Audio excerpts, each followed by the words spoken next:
جی شاہ صاحب، یہاں بعض ادارے جو ہیں خیرات اور صدقات کی مد میں لوگوں سے رقم لے کے دسترخوانوں پہ کھانے وغیرہ کا اہتمام کرتے ہیں، تو وہاں یہ تمیز نہیں ہوتی کہ یہ مسلمان ہے اور غیر مسلمان ہے کھانے والے، تو اس طرح سے وہ صدقات اور خیرات کیا ہو جاتے ہیں؟ دیکھیے، ہمارے یہاں کیا بات ہے آج، ہمارے یہاں ہم لوگ اہل سنت حنفی مذہب رکھتے ہیں۔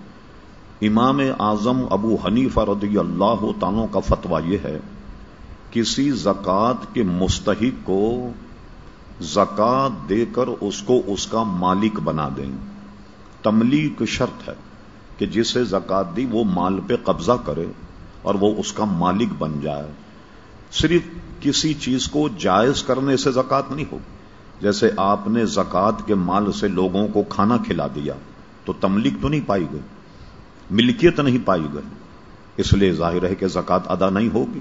اب یہ وہ ادارے ذمہ دار ہیں کہ زکوٰۃ کے پیسوں سے جو کھانا کھلاتے ہیں وہ یا تو عطیات کی مد میں کھلاتے ہوں گے، بدگمانی تو ہم نہیں کر، لیکن زکوٰۃ کی مد سے کھلائیں تو جب تک اس میں تملیک نہیں پائی جائے گی، زکوٰۃ دینے والا جس کو دے، لینے والا اس پر قبضہ کرے، اس کا مالک بن جائے، اس وقت تک زکوٰۃ ادا نہیں ہوگی۔ جیسے کوئی آپ کے پاس غریب آدمی آئے تو اب زکوٰۃ کے مد میں کھانا کھلا دیں، تملیک نہیں پائی گئی۔